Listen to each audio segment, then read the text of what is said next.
Hi, welcome to our channel where we share the most intriguing stories. 4 days after buying my dream estate, I returned to find it gone, erased. In its place, dirt, tire tracks, and a bulldozer tied to a rogue HOA president. They thought they could steal my land with forged papers. They had no idea who they'd just bulldozed. It's funny how quickly a dream can turn into a goddamn nightmare. 4 days ago, I was standing on the porch of a 2-story colonial mansion built in 1910, holding a glass of champagne, shaking hands with a broker who just sold me 10 acres of peace and legacy. My daughter Ava twirled on the gravel driveway like it was a stage, already imagining her bedroom upstairs and asking if she could plant sunflowers by the porch. I told her she could plant a whole damn forest if she wanted. That was the plan. Escape Atlanta, start over, build a boutique vineyard, live deliberately. The house had bones, real ones. Heavy wood beams, ornate molding, leaded glass windows that caught the sun like stained glass. Sure, it needed work. The roof had spots, the wiring was ancient, and the back porch leaned like a drunk uncle. But I saw potential. I saw a future. And when I closed on it for $3 million, wired the funds, signed the deeds, secured the insurance, and got the green light from the county for restoration, I felt something I hadn't felt in years. Peace. I hadn't even moved in yet. We were still in the planning phase. My architect, Glenn, was coming in today with the contractor and the landscape guy. I had plans to rework the gardens, maybe bring in a sommelier from Napa to help design the vineyard. Ava had already named the place Lavender Hills. I told her it sounded like a retirement home, but she was insistent. It stuck. So this morning, I packed up some blueprints, stopped for coffee, and drove out with Glenn and the others to walk the land, finalize some initial work, and begin this new chapter. We were laughing about the rusty wind vane when we pulled up to the gates. And then the laughter stopped. There was no house, just nothing. No porch, no roof, no leaded windows. Nothing but raw earth, a smear of gravel, and scattered chunks of concrete like bones sticking out of a battlefield. Where my home had stood just days ago, there was now only a gaping wound in the land. Fresh tire tracks crisscrossed the dirt like claw marks. I opened my mouth, but nothing came out. Glenn whispered, "Where's the house?" I stepped out of the car slowly, like if I moved too fast, I'd wake up. I could still see it. In my head. The wraparound porch, the weathered shutters, the busted swing Ava begged me to keep. I walked forward in a trance, crunching over debris, feeling the heat rising from the bare dirt. Glenn said something behind me. I couldn't hear it. I think the contractor dropped his coffee. The air smelled like diesel and dust. My house was gone, erased, obliterated. I knelt and picked up a brick, one of the original ones cracked in half. I held it in my hand like a dead pet. My mind couldn't wrap itself around what I was seeing. This was my land, my deed, my future, and someone had bulldozed it to hell. I called the police, hands shaking, voice tight. I had to repeat myself 3 times before the dispatcher stopped thinking it was a prank. Sergeant Slater arrived 20 minutes later, a gruff, no-nonsense man who looked like he shaved with a hunting knife. He stepped out of his cruiser, squinted at the flattened earth, and asked, "You said there was a house here?" There was. 4 days ago. "You sure you're not on the wrong property, sir?" I didn't scream. I didn't punch him. I handed him a packet, purchase agreement, closing documents, property survey, aerial drone photos I'd taken during inspection, and my county-approved restoration permit. All time-stamped, all legal. He flipped through them, his jaw tightening with every page. When he looked back at me, he wasn't skeptical anymore. "This looks legit," he muttered. "Who the hell tore this down?" I said nothing. I had no answer. Not yet. Slater radioed for backup and began cordoning off the area as a crime scene. Meanwhile, Glenn found a fresh set of caterpillar tracks leading toward a dirt path at the far end of the property. Not just any tracks, big ones, heavy-duty, bunched close like the machine had turned around here. We followed them on foot, pushing through overgrown grass and scraggly brush. 200 yards down, we found it. A rusted chain-link fence torn open, and just beyond it, the edge of another property, a vacant lot. And on that lot, parked in the shade like it hadn't just committed a felony, was a massive yellow bulldozer. Still dusty, still warm,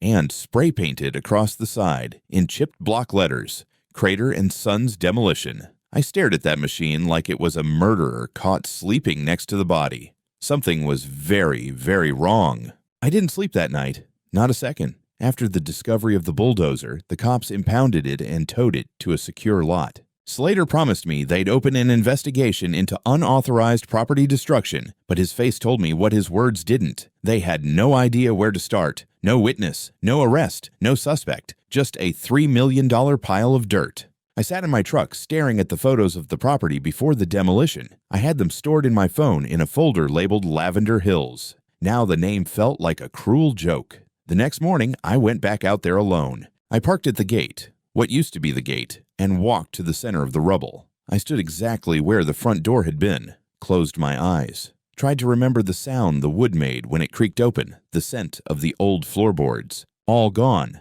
Then I saw it. A metal ID tag embedded in the dirt. I pulled it loose, some kind of equipment tracker, serial number. I took photos from every angle, texted it to Slater, then went digging. I didn't wait for the police. I didn't have time to rely on sluggish bureaucracy. Crater & Sons had a website. Bare bones, ugly, probably made in 2007. One number listed. I called. Voicemail. I left a message. This is Thomas Lowry. My home was demolished by your equipment. Call me back. An hour later, I got a call. A man with a rough smoker's voice, short on charm, long on. What the hell are you talking about? I explained. He paused, then muttered, Look, I don't know what your issue is, but we only act on official orders. I'll check with the site foreman. 2 hours later, he called back. I got the info. Job ID 88,092, property demolition, was listed as municipal teardown. Vacant structure, coordinates matched what we were given, all signed off. Not our mistake. Signed by who? I demanded. He hesitated. HOA president. Evergreen Hills, I froze. Who? Karen, Delaney? Some lady named Karen Delaney. There it was. The name that would become a dark comedy punchline in my life. Evergreen Hills HOA was the elite gated community just up the hill, about a quarter mile from my property line. Cookie-cutter luxury homes, two-car garages, artificial turf, and lawn flamingos that probably cost more than my truck. What the hell were they doing, ordering demolitions on my land? I called Slater again, told him everything. He told me to sit tight, that they were getting a subpoena for the demolition order and initiating contact with Evergreen Hills. I didn't want to sit tight. I wanted heads to roll, but fine. I waited one more day. The next morning, Slater called me back. You were right. The order was signed by Karen Delaney, acting president of the Evergreen Hills HOA. She filed it as part of a community beautification initiative, claimed the structure was abandoned and a safety hazard, no permit from the county, no coordination with law enforcement, and she marked it as municipal land. She lied on every line. She what? She committed fraud, Thomas, but she's playing dumb, says she thought it was city-owned, says she got complaints about rats and squatters. There were no rats. There were no squatters. I believe you, but she's lawyered up. Of course she had. I wanted to talk to her myself. Slater advised against it, said to let the legal process play out. But I'm not built for waiting while someone hides behind red tape. I called my attorney, Natalie Chen, a no-nonsense litigation specialist I'd worked with before on real estate deals. She reviewed the documents I sent her and nearly choked. They bulldozed a privately owned historic structure without notice, a permit, or due process. Jesus, Tom, that's not civil. That's criminal. I want blood, she smiled. Then let's get it the right way. That afternoon, we drove straight to the Evergreen Hills HOA office, nestled between two golf course lots like it was guarding the entrance to suburbia. The receptionist, a woman who looked like she'd rather be tanning, tried to stall us. Natalie didn't blink. We're here to speak with Karen Delaney. This is regarding the unlawful destruction of private property. Do you have an appointment? We have evidence, Natalie said, sliding a packet across the counter like a poker chip. She can either talk to us here, or she can talk to a judge. That got us a meeting. Karen Delaney was every stereotype baked into one real estate agent-shaped container. Bleach blonde bob, immaculate nails, an aura of self-importance thick enough to choke on. She welcomed us with a smile so fake it should have come with a warning label. Oh, you must be Mr. Lowry, she purred, like she was offering me a cookie instead of dodging a lawsuit. Listen, about that property. That property was my home, I interrupted. I purchased it legally. It was not abandoned. It was not your jurisdiction. You demolished it. Her expression didn't change. We were simply acting on the information we were given. That building had been vacant for over 20 years. There were community concerns, rodents, vagrants, drug use. That's slander. I'm sure you understand we have to think of the safety of our residents. That house was a threat. To who? It wasn't even inside your HOA. She didn't flinch. We were informed that the property belonged to a defunct holding company out of Nevada. No known owner. Public safety concerns gave us the authority to intervene. You had no authority, no rights, no communication with the county, no permit. You destroyed my property, Karen. You committed fraud. She leaned back, folding her arms. Then I suppose we'll have to let the courts figure it out. I stood. So did Natalie. They will, I said. And you better start praying your HOA insurance policy covers litigation, because I'm coming after every dollar. You'd think after your $3 million home gets leveled by a rogue HOA president and a bulldozer, things would start to slow down. Maybe a news crew shows up. Maybe there's a formal apology. Someone gets fired. A settlement offer arrives in the mail. Nah. Instead, I spent the next 48 hours buried in paperwork, police updates, and angry conversations with my insurance company, who, surprise, wasn't exactly eager to pay for a home flattened by community overreach. They wanted their own investigation. Meanwhile, Natalie was already building the case. She started filing subpoenas, demanded HOA internal correspondence, requested demolition contracts, and HOA meeting minutes. That's when the first crack appeared. The demolition company, Crater & Sons, submitted a scan of the original work order. It looked official at first glance. Evergreen Hills HOA header, dated, signed, job number, even a stamped approval. But something about it felt off. The property coordinates listed weren't mine. Not exactly. The order described a public municipal lot adjacent to Ridgeview Lane. My house sat on Ridgeview Drive. Different road, different jurisdiction, different county technically. I ran the parcel number through the county's GIS system. It led nowhere. It was fake. I stared at the screen, bile rising in my throat. They didn't just make a mistake. They fabricated an address. They manufactured justification to destroy private property. Natalie confirmed it after a few hours with a forensics doc analyst. The coordinates and parcel number listed in the work order do not correspond to any real property in Fulton or Clayton County. The document is a forgery. She exhaled like she was trying not to explode. They created a phantom lot to make the demolition look legitimate. Whoever did this didn't just mess up paperwork. This is deliberate. It's fraud. At the same time, my private investigator, Carl Finch, a retired cop with the world's flattest effect and zero small talk, was digging into the HOA itself. What he found peeled back a layer of rot I didn't expect. Board minutes from last month show a motion was passed to address unsightly neighboring structures negatively impacting Evergreen Hills property values. There's no official survey, no legal notice, just that phrase.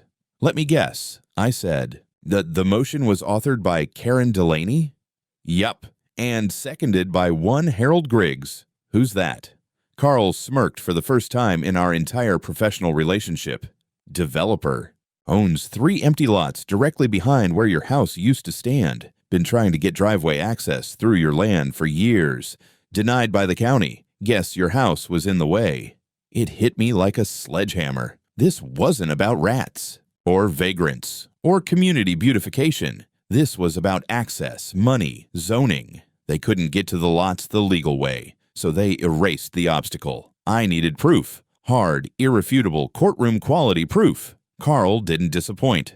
He pulled HOA internal emails using a public records request loophole. They'd been sloppy. Karen had emailed the demolition company from her personal address, not the HOA one. In one message dated just a week before the bulldozing, she wrote, "Please make sure the teardown is done before Friday. It's critical we complete Phase 1 before the zoning committee review." Another email to Harold. "The structure will be removed on time. I've filed the notice under abandoned municipal lot. We're covered. Worst case, we just call it a beautification mistake."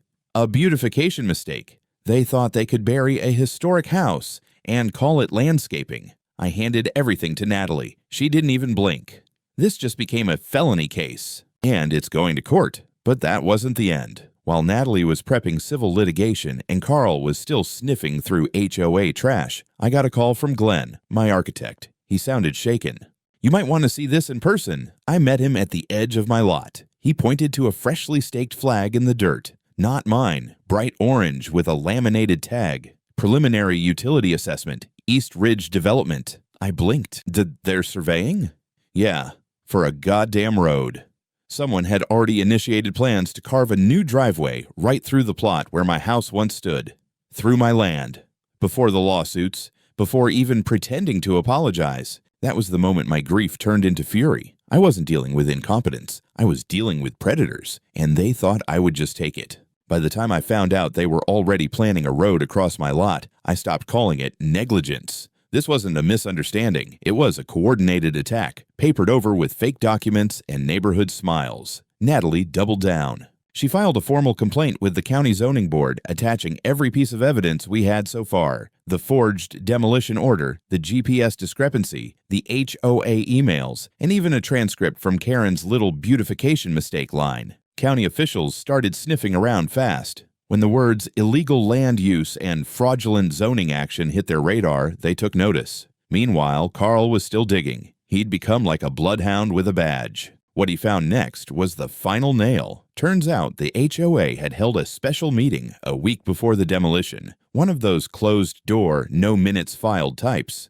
No public notice, no vote from the homeowners, no legal authority. But in the internal memo, again leaked from Karen's personal Gmail, there was a line that made my blood run cold. Per Harold's request, we will expedite clearance of the structure on Ridgeview Drive. It is critical to remove the building prior to application for zoning variance. Use the municipal pretense. Municipal pretense. They had a phrase for it. A whole playbook. They knew my house wasn't theirs to touch. And they didn't care. Natalie and I decided it was time to go public. She arranged a press conference on the remains of my property, literally on the dirt where my porch used to be. Local news came out with their cameras and boom mics. I stood beside her in a clean dress shirt and boots still caked with bulldozer dust, trying not to scream. Natalie handled the legal talk like a pro, breaking down the case. Destruction of private property, fraud, forged documents, attempted illegal land acquisition, potential conspiracy between HOA board members and a private developer. Then she handed the mic to me. I kept it short. I bought this house with the intention of building a life here with my daughter. I followed every law, filed every permit, paid every tax. 4 days later, it was gone. Demolished without notice, without cause, without a shred of legality. That wasn't an accident. It was greed, and I will not let them bury it under fake paperwork and smug denial. They destroyed my home. Now I'm going to destroy their lies. That clip hit local news, then regional, then CNN picked it up for a suburban HOA overreach nightmare segment. The internet took care of the rest. Karen Delaney's name started trending for all the wrong reasons. People dug through her past HOA decisions, including a 2019 incident where she fined a retired Marine $500 for putting up a Halloween skeleton. She became meme material overnight. Karen the Wrecker, the Bulldozer Queen, President Demolition.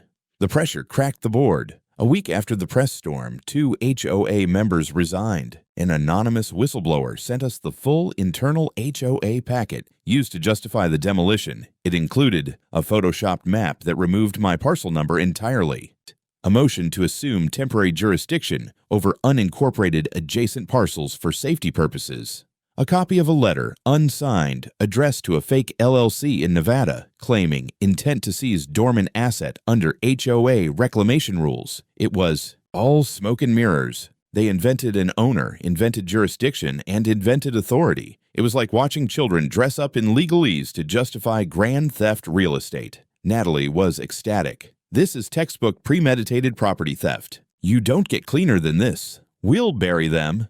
But it wasn't over. One morning, I woke up to find a certified envelope on my doorstep, a cease and desist from Evergreen Hills, HOA. They were accusing me of defamation, disruption of community peace, and harassment of board members. They were demanding I cease all public commentary and social media appearances or face a countersuit. I laughed so hard I nearly choked on my coffee. I called Natalie. She didn't even blink. Perfect, she said. Let them try. It's going to look great in discovery.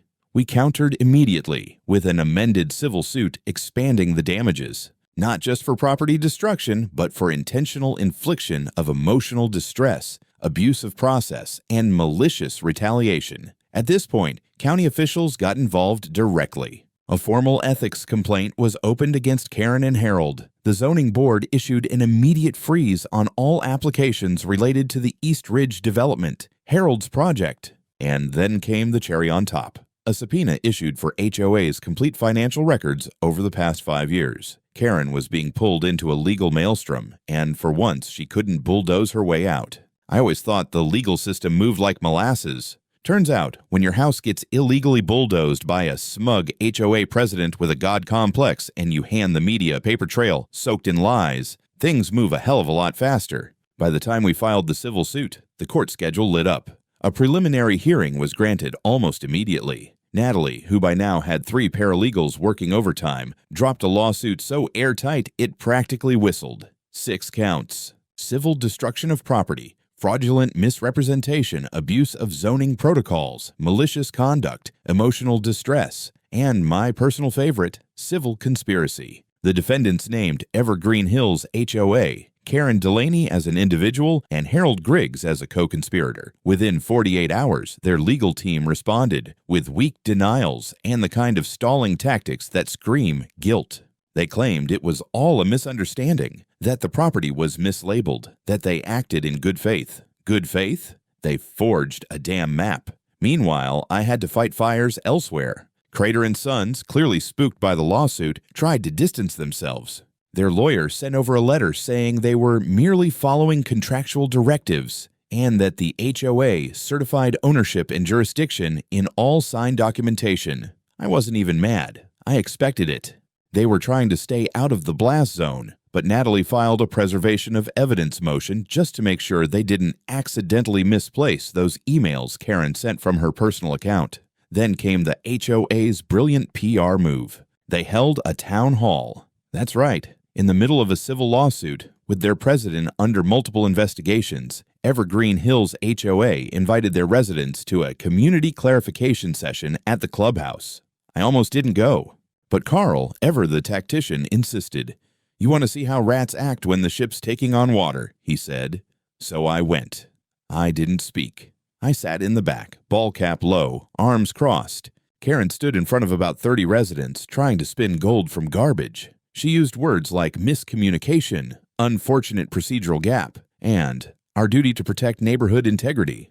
I watched people nod, frown, whisper. One man actually asked, "Is it true you didn't have a permit?" Karen blinked. "We had internal documentation and third-party confirmations." Another woman, middle-aged yoga gear, likely voted for Karen twice, asked, "But did you notify the county?" Karen hesitated. There was an assumption that the parcel fell under our extended buffer zone. Extended buffer zone. They were inventing legal terminology like it was a goddamn Dungeons & Dragons campaign. After the meeting, 2 residents quietly approached me in the parking lot. One of them, a retired teacher named Martha, told me, "I'm so sorry. I live 2 houses up from the trail. That house was beautiful. We never supported what she did." The other man handed me a folded piece of paper, a printout. It was a screenshot of a private neighborhood forum, HOA board members chatting, casually joking about the demolition. One line stood out, "It's gone. Harold owes me dinner." They weren't just careless. They were smug about it. Natalie added it to our growing file of hell. And then the first big break came from the zoning board. After reviewing the forged demolition order and fabricated maps, the board issued a formal cease and desist to Evergreen Hills HOA for illegal expansion of jurisdiction and froze all HOA-sponsored development initiatives pending the outcome of litigation. For Harold, that meant his whole project was paralyzed. No road, no lots, no profit. That's when they started to crack. First, Harold's lawyer reached out exploratorily, offering a quiet settlement, some lowball figure dressed up as reparations for inconvenience. Natalie laughed out loud. "Tell him we don't take hush money," she said. Then came the press ambush. Karen tried to flip the narrative on a local talk show, painting herself as a victim of defamation from an outside investor manipulating media perception. The backlash was immediate. Call-ins lit up the station. One caller said, "You bulldozed the wrong house, Karen, and now you're bulldozing the truth." It was glorious. I stayed quiet in public, as advised, but privately. I was tracking every thread. And one morning, I got an email from someone I didn't expect. a former HOA secretary named Lila. She had quit months before the demolition. The email's subject line read, "I warned them." In the message, she attached a resignation letter she'd written to the board. It was dated 2 weeks before the house was destroyed. She wrote, "I am resigning due to unethical behavior and the board's reckless disregard for legal boundaries. The planned demolition on Ridgeview is a liability nightmare, and I refuse to be complicit." I forwarded it to Natalie. Her response, "This case just went nuclear."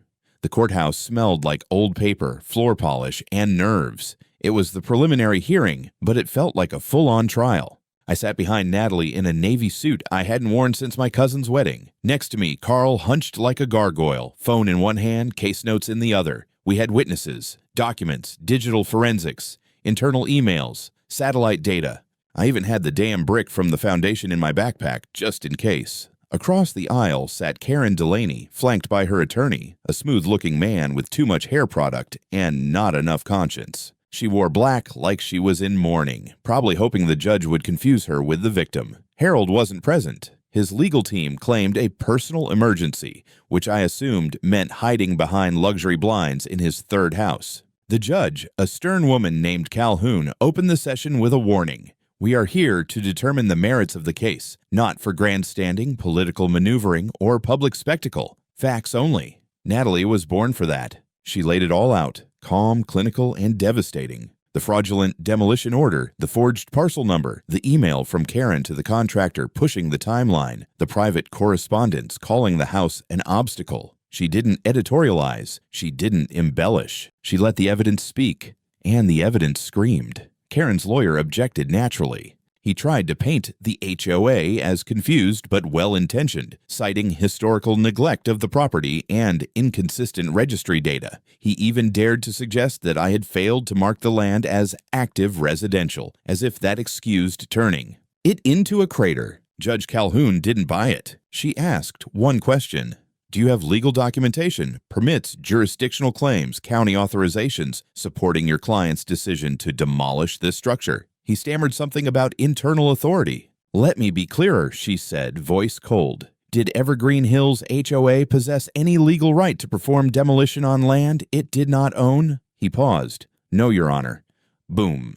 That's when Natalie called the first witness, Sergeant Slater. He testified to the scene, the lack of permits, and the impounded bulldozer. Then came Glenn, my architect, who described arriving at the site and finding nothing but dust. He brought photos, plans, emails. The judge nodded at every exhibit entered. But the most brutal moment came when Lila took the stand. She was quiet, composed, but her voice had steel. She told the court about the closed-door meetings, how Karen insisted on just getting it done, how Harold whispered about property leverage. She read her resignation letter out loud. You could hear a pin drop in that room. When Natalie asked her if she believed the demolition was legal, Lila looked straight at Karen and said, "No."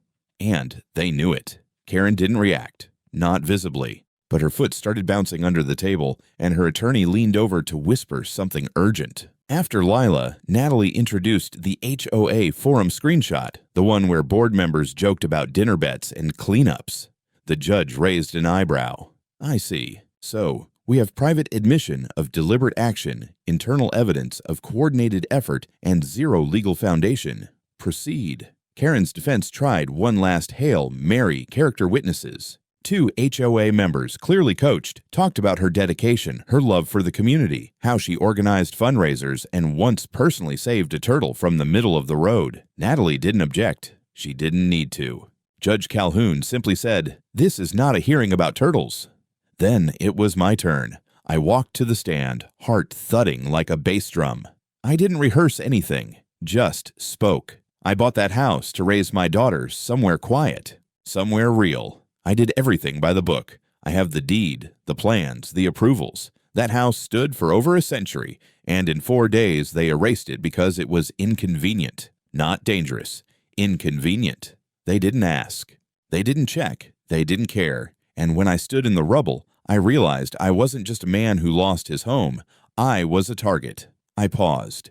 And they thought no one would stop them. When I stepped down, Karen finally looked at me. Not the fake smile HOA President Karen, but the real one. The one who knew it was over Judge Calhoun closed the hearing with one sentence. This case will proceed to full trial. The evidence presented indicates strong grounds for civil and potentially criminal liability. The courtroom emptied like a deflating balloon. I exhaled for the first time all day. Karen didn't speak. She just walked out with her lawyer, head low, like a queen whose castle just crumbled. The full trial was scheduled for 3 weeks out, but Karen didn't even last that long. The morning after the hearing, my phone lit up with calls from reporters, lawyers, and one guy claiming to be a victim of HOA abuse who wanted to start a podcast. I ignored them all. I was standing on the edge of what used to be my foundation, watching 2 hawks circle overhead like they knew something was coming. Then Natalie called. "She's flipping," she said, voice crisp.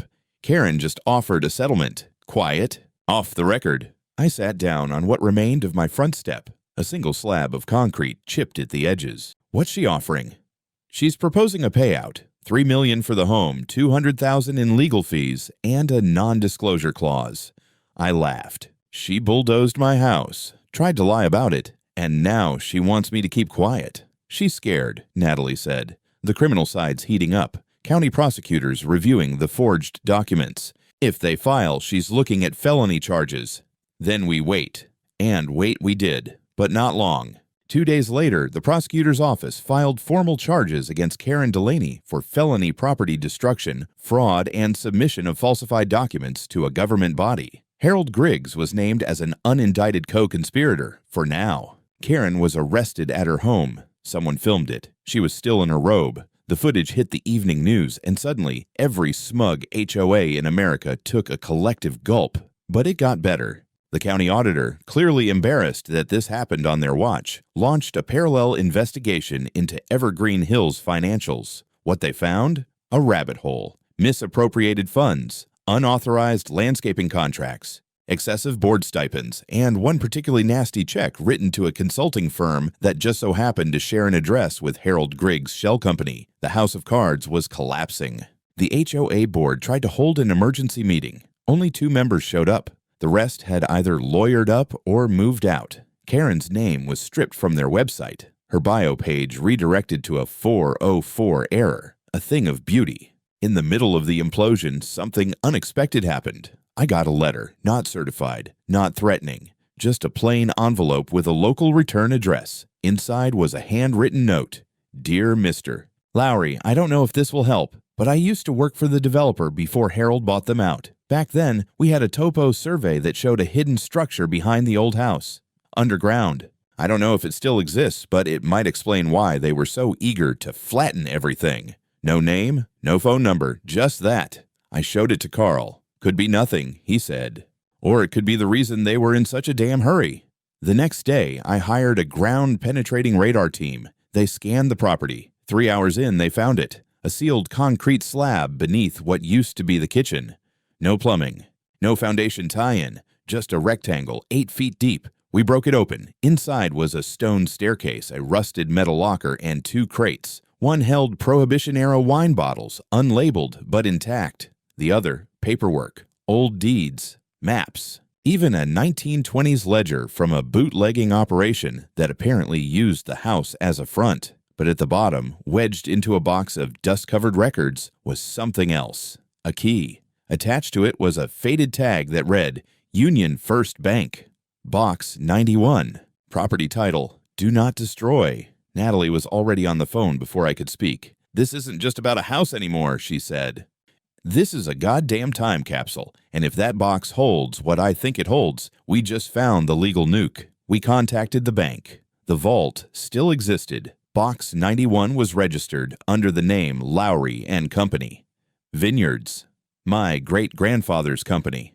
We opened it under legal supervision. Inside was a sealed affidavit. It confirmed that the land had been privately retained under a family trust, one that superseded any future municipal acquisition attempts. Signed, notarized, and still legally binding. The trust had never been dissolved, just forgotten. Natalie smiled like a shark in a wetsuit. You don't just own the land, Tom. You own every inch around it that they've been trying to develop for years. The cherry on top? Harold's project. Half of it overlapped with the trust's easement boundaries. Illegal construction, pending zoning violations, major liability. He'd have to bulldoze it himself. The last time I stood on my land and felt nothing but rage, I was staring at a crater where my home used to be. Now, standing in almost the exact same spot a year later, I felt something else entirely. Peace. Real peace. Not the kind you fake through clenched teeth when lawyers are talking. Not the kind you pray for when the bulldozer's already done its damage. The trial wrapped up 2 weeks ago. Karen Delaney was sentenced to 5 years in state prison for felony destruction of private property, document fraud, and conspiracy to commit zoning abuse. No parole for the first 3. She cried in court. For herself, of course, not for what she did. Harold Griggs tried to slip away with a quiet settlement, but the judge wasn't having it. Once the evidence of shell companies and zoning manipulation came to light, his project was declared unlawful. The county revoked all permits and fined him over $1 million for environmental violations, unauthorized construction, and fraud. He's bankrupt now. Rumor has it he sold his Bentley on Facebook Marketplace. The civil suit ended with a judgment in my favor, $6 million, 3 for the destroyed home, 2 for damages, distress, and legal costs. 1 additional million for willful fraud, as the judge called it, a premeditated, calculated assault on a law-abiding citizen's rights. Evergreen Hills HOA dissolved completely. The homeowners voted to dismantle it after 3 more board members were hit with ethics violations. A new voluntary neighborhood council formed in its place, run by actual residents with actual transparency. No more beautification raids, no more backyard surveillance, and definitely no more Karens with clipboards. They even asked me to serve as interim president while they rebuilt. I accepted, on one condition: full public accountability, and every HOA action subject to vote and third-party audit. They agreed. My daughter Ava asked me if we could still call the new house Lavender Hills. I told her yes on one more condition: she had to help me design the wine label when the vineyard opens. Because, oh yes, the vineyard is happening. Thanks to that old family trust and the records we pulled from the vault, we reclaimed the full stretch of land, nearly 15 acres total. Some of it had been quietly annexed over the years by neighboring parcels, but the legal lines were still there, untouched. Ours. We brought in a restoration team, started laying the groundwork for rebuilding, not just the house, but the legacy. And I made one other decision. I kept the basement. We reinforced it, turned it into a wine cellar, exactly what it was probably used for a century ago. The walls still carry a faint trace of old yeast and secrecy. I added a brass plaque above the doorway. It reads, "What they tried to bury made us stronger." Last week, we held a community event, wine tasting, open fire pit, neighbors, old and new, even some from outside Evergreen Hills, people who had followed the case, who said it gave them hope to fight back in their own neighborhoods. One of them, a quiet man from South Carolina, handed me a USB drive, said it had HOA meeting recordings that had gone missing. I told him Natalie would know what to do with it. Before he left, he asked, "You ever think why they were so desperate to erase that house?" I smiled, because it reminded them they don't own everything. He nodded, and that was the end of it. But the truth, sometimes I do wonder. The basement, the trust, the old records, the anonymous letter, that key. It all came together like a puzzle someone had hidden just well enough to survive generations of greed, like a warning or a legacy. And as I stood on my porch, Ava running through the lavender fields behind me, sun setting over reclaimed land, I realized something. The house may be new, but the roots go deep.